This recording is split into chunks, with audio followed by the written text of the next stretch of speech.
arts, music and dancing is fantastic, and that's really what the spirit of Liverpool and Merseyside is about. Emma Goldman said, "If I can't dance, it's not my revolution." What a fantastic quote to have to start our event off here today. I want to say thank you to all of the Labour candidates that are here today from all across the region. Thank you for what you're doing, and I look forward to you being in the next Parliament as part of a Labour majority.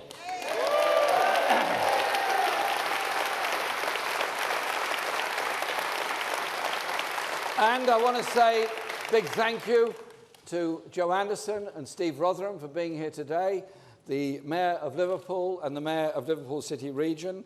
One of the retiring Tory MPs said he was a recovering politician. Steve's recovering well from the trauma of 2 years working with me as PPS when I was first elected leader. Steve, thanks for all you did there, and thanks for what you do as our City Region Mayor. The atmosphere at the start of this election campaign is absolutely electric. I've been in 14 constituencies already, and the numbers of people coming out to work and support and campaign for Labour is already much greater than it was at the start of the 2017 election. Our party and our members are so up for this fight and so up for this battle that we're going to win this election. And we're going to win it because we offer something very different. I don't suppose there's too many people in this audience that read the Daily Telegraph. I mean, it's all right. I mean, if you do it privately, it's fine. I fully understand these things. But it started with a really bizarre front page yesterday with Boris Johnson defending billionaires. Well, I'm sure there are billionaires that need defending, but personally, I don't know any. In fact, I don't know any billionaires, so I'm at a bit of a disadvantage there. But it then ended up with a government minister complaining that Labour was dehumanising politicians by complaining about what a very prominent person said about Grenfell. Grenfell was a disaster waiting to happen and a wholly preventable loss of life. And I think we should show sympathy for those families that have lost loved ones, but also offer security for the 60,000 people still living in blocks of flats that have the same cladding as was there at Grenfell. And I tell you what, a Labour government wouldn't stand by. We would act immediately to remove that dangerous cladding.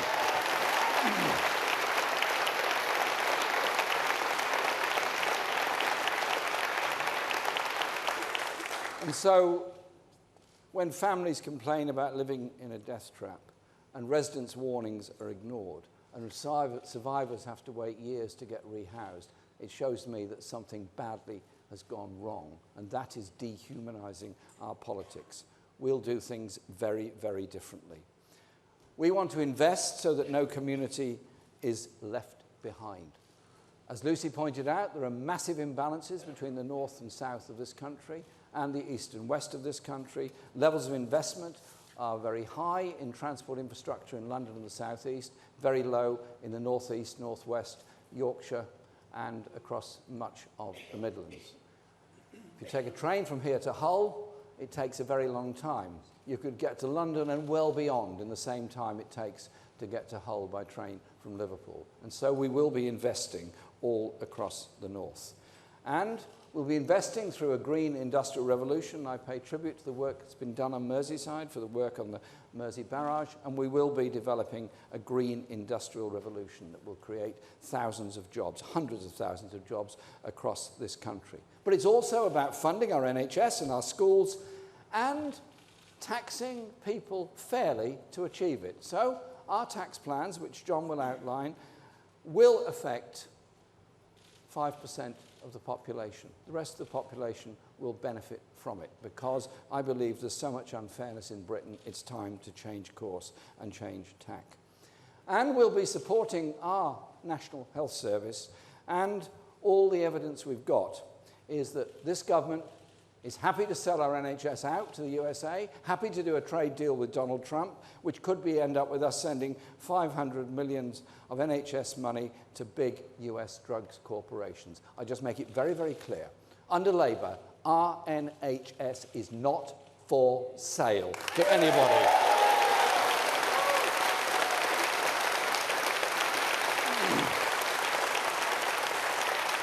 And so,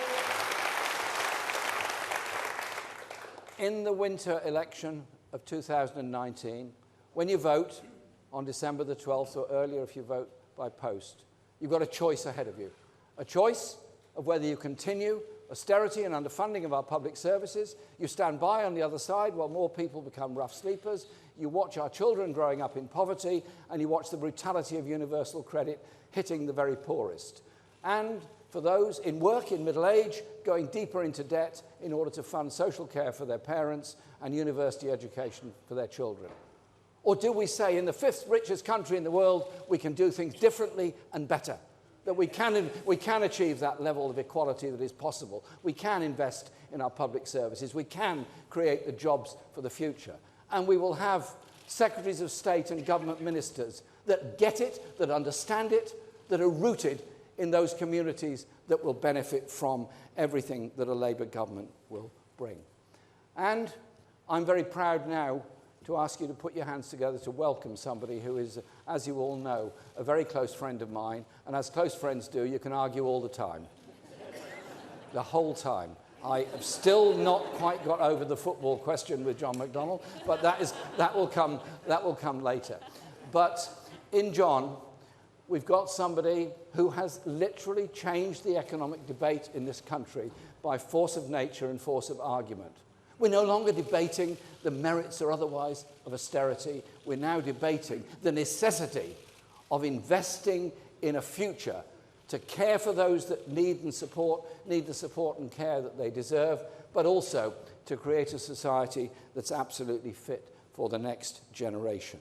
And so, it's with great pride and great pleasure I welcome a lad from Liverpool who had a sojourn in Norfolk, ended up in London, but keeps coming back to Merseyside all the time because he absolutely loves Merseyside and Liverpool, and somebody who I think is going to be an historic Chancellor of the Exchequer. In the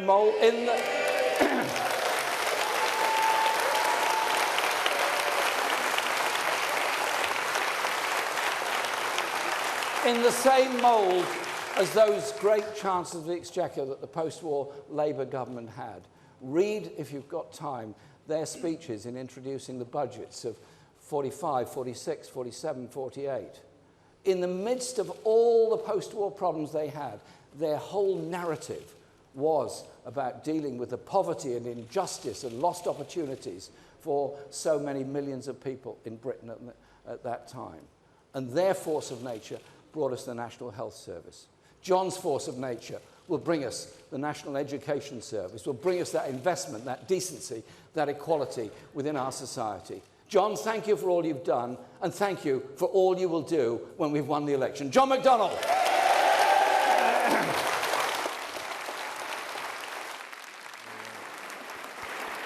Thanks a lot, comrade. Thanks, Jeremy.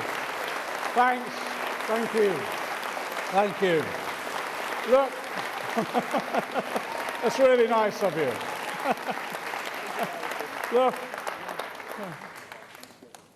Look, if we can stick together as a partnership after penalty shootouts, that shows you how committed we are to this cause.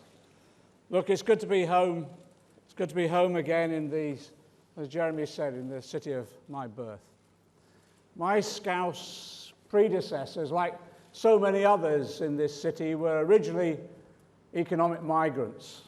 They came across the sea from Drogheda looking for work, looking for the work so they could work themselves, to be frank, out of poverty. And my goodness, they worked. Just down the road from here, my granddad and my dad worked on the docks. I can still remember as a youngster my dad coming home. He always used to have, some of you remember, that hook hanging from his belt, the hook that he used to grip bales as they were loaded on and off the ship on the Mersey. Thousands of tons of goods going in and out of this port every day, providing thousands of jobs, keeping thousands of families just above the watermark. Yeah, until the jobs dried up. And like so many other families, my family moved south, looking for work. What happened to the Liverpool docks and to Liverpool is what happened to so many cities and communities right the way across the north and Britain. Traditional industries declined, and little was done to replace them. Old skills were lost, and new skills were just not invested in. Do you know, successive Labour governments did. They really tried to engage and invest, only to see their efforts swept aside when every Tory government was elected. And I know that people here, especially in Liverpool, will remember the last time the Tories were in charge and the damage they did, not just to this city, but right the way across the north. Communities were smashed apart. Pride ripped out of towns and cities right the way across the country. There was an arrogant complacency, neglect, and a lack of care that summed up, can you remember the phrase? There is no alternative, they told us. It was just the sort of nature of economic change, as if change always meant fewer jobs or worse paid jobs. The Tories are always the same. In the 80s, it was dole queues and sky-high inflation.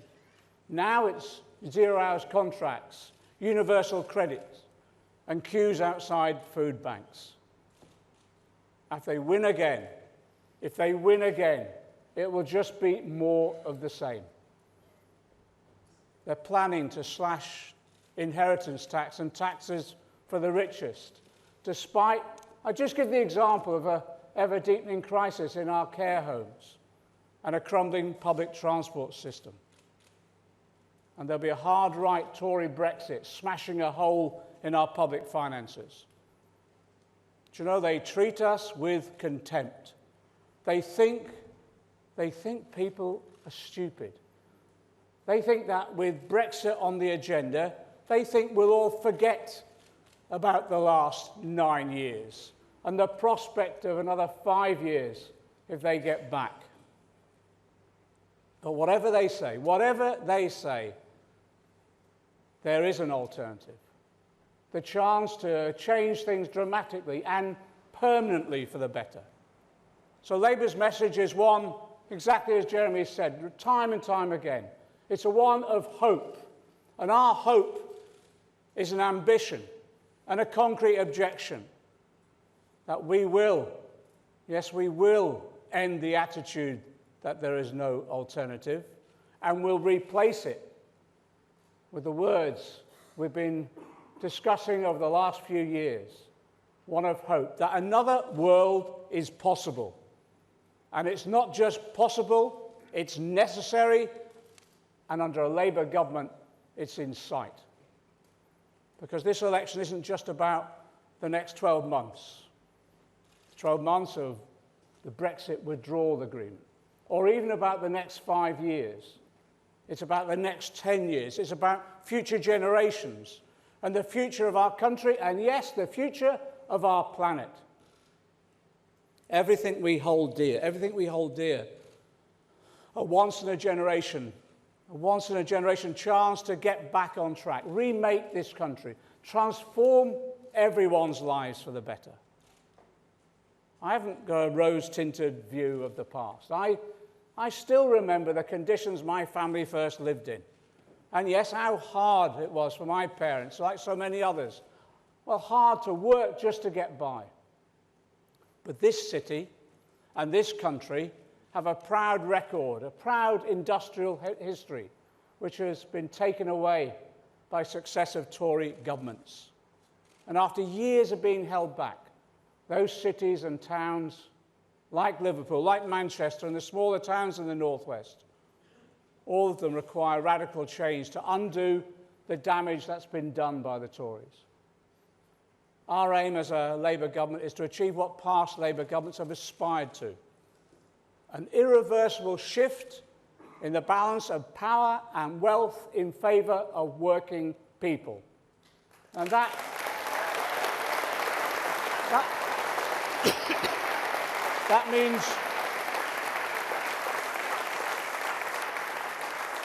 means change, real change.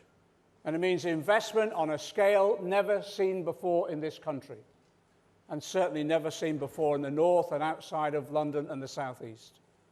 So to achieve that objective, it also requires, therefore, an irreversible shift in the centre of gravity in political decision-making, as well as investment in this country, from its location solely in London to be relocated to the north and regions and nations of this country. So on the scale of change investment needed, I can tell you that, let me just explain, Labour's National Transformation Fund will be bigger than even we promised in 2017. For the areas that haven't had their fare for years, will deliver, yes, £250 billion of investment here and around the country over the next 10 years, our Green Transformation Fund, upgrading our energy and transport and other networks. It's to meet our targets and decarbonise as thoroughly as we can and as fast as we can to a just transition. I welcome the launch today of the Manifesto for the North. It was splashed across all the papers. Let me say to all those who supported the Manifesto for the North, all those leaders and councillors and others, the mayors, all those local communities, all those newspaper editors, a Labour government will provide the resources and the powers to enable its implementation. And yes, including Crossrail for the North, that we can have a decent transport system once again in this area. But it's not just the natural world that's been neglected. So we'll also commit to an additional £150 billion in a new social transformation fund. And it will be spent over the first 5 years of our Labour government. The Social Transformation Fund will begin the urgent task of repairing our social fabric that's been torn apart by the Tories. £150 billion to replace and upgrade and expand our schools, our hospitals, care homes, and yes, council homes once again under a Labour government. And it's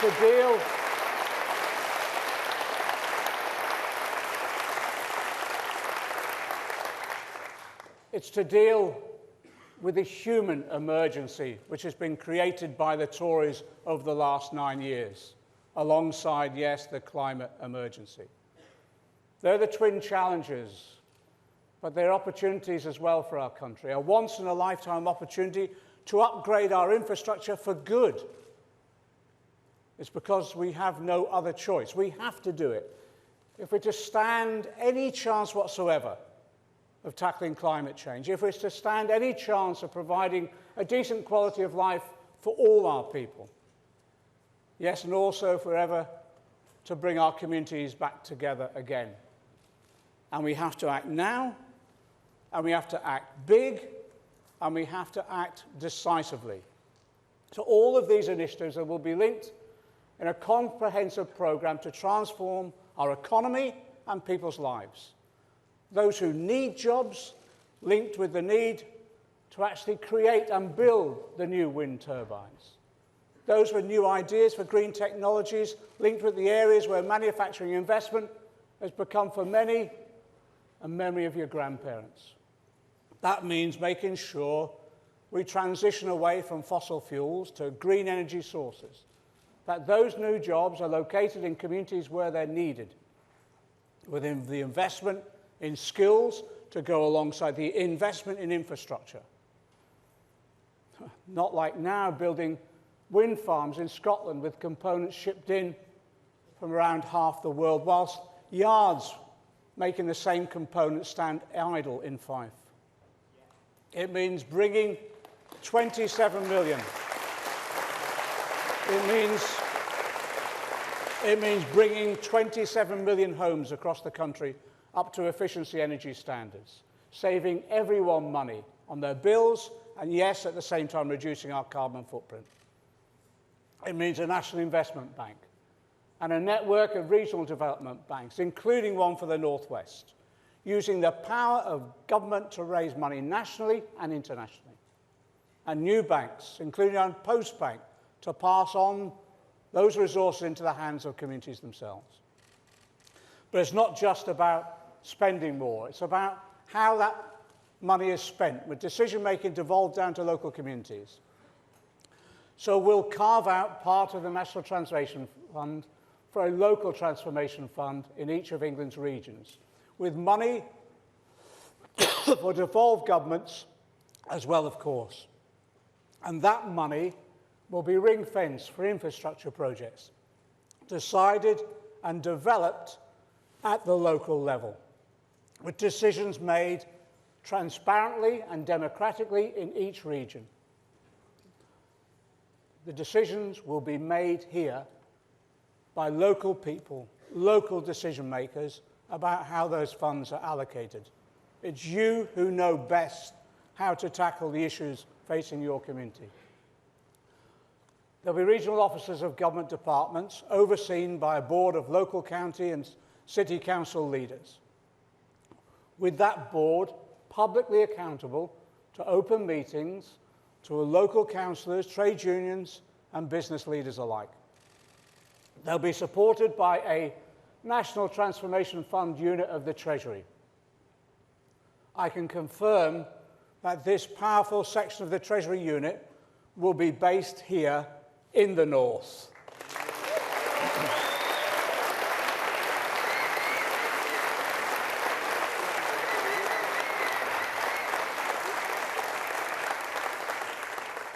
There's a rumour going round that it'll be as close to Anfield as possible.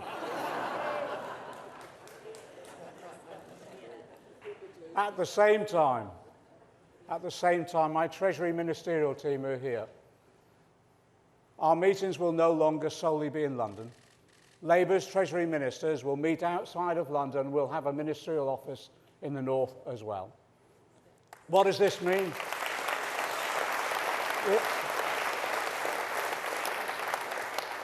What does this mean? It means this, that the centre of political gravity is shifting away from London. It's coming back home to the north. This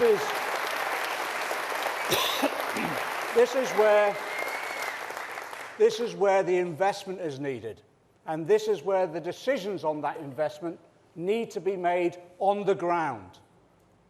Power is coming back home, but it's coming back to the people. We can only deliver real change, the change we need, by putting power in the hands of local communities, of the people who their local area the best. Yes, a good example. Stevie's here, Stevie Rotherham's here. Like those who came up with the idea of the tidal barrage across the Mersey. Yes, which I tell you, we'll build, and we'll build it together.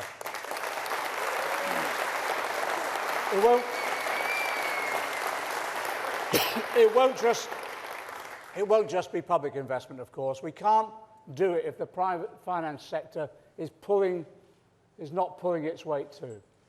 So the days of the city dictating the terms to the rest of the country are over.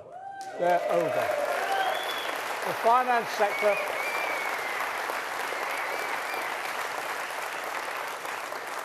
finance sector will be brought in line with the rest of us in tackling the emergency that we face, with an end to short-termist thinking, the thinking that only prices risks associated with an investment here and now, rather than the potential for dramatic change in the price of carbon investments. And it leads to this concept of stranded assets that undermine the whole ability to invest securely for the long term. But it's not just short-term thinking of the finance sector that needs to change. Nothing shows the short-sighted short-termism of the Tories more than their approach to university tuition. We know it will cost money to make tuition free again, to scrap tuition frees. And we're upfront about that. We've costed it in our grey book at the last election, and we will this election. But the Office of Budget Responsibility restated forecast, which was meant to be published today, was expected to show tens of billions more borrowing. because the Tories designed an expensive student loan system that hid the costs off the books. They got caught out in the end. Too late, though, for the millions who racked up tens of thousands in debt, youngsters in debt as a result of eye-watering interest rates. That's what happens when you design fiscal rules to minimise the costs on one side of the balance sheet, ignoring the benefits on the other. Labour won't make that mistake. And I can tell you that our fiscal rule for the next Parliament will exclude borrowing for investment for borrowing targets. It will mandate us to deliver an improvement in the overall balance sheet by the end of the Parliament, so that when we invest in the infrastructure our country desperately needs, it's recognised on both as a cost but also as a benefit. And yes, adding to the government's debt, but also adding to the government's assets and strengthening our public sector to deal with the future.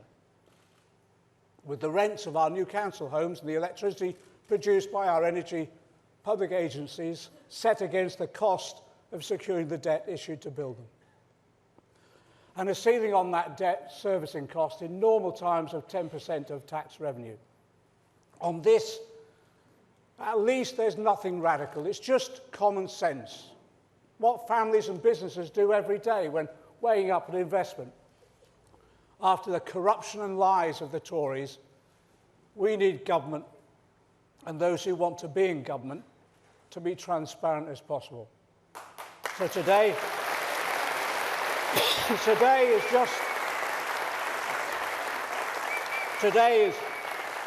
just the start. We'll lay out our tax and spending plans as we go along, and in our fully costed manifesto, underpinned by a cutting-edge fiscal rule that enables us to borrow for productive investment. So this choice in this election isn't just clear, it's historic. On the one hand, the Tories, the very people who have just inflicted a decade of harsh, brutal and unnecessary austerity cuts on our community. The people who starved our NHS, our schools, our police budgets of the resources they need. These are the people who all of a sudden are now gushing with election stunt offers of spending more. They just take us for fools, don't they? Judge them on their record and their actions, not on their election gimmick false promises. And we know, particularly in this city, you can't trust a word they say.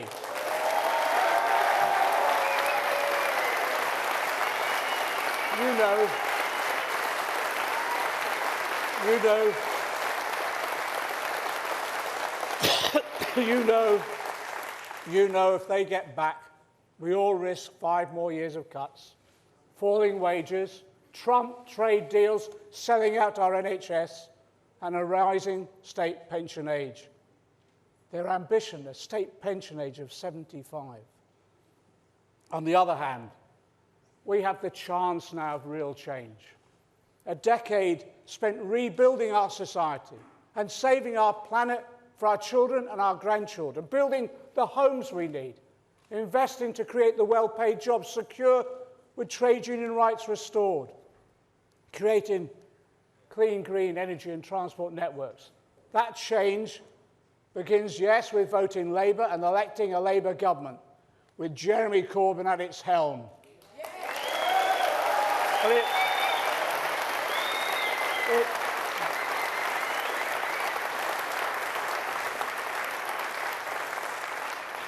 And it will carry on long after, until we create a radically transformed society with restored pride in every part of the country.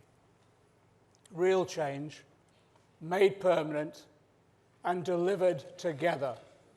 The first step is on December the 12th, and we're coming. Solidarity.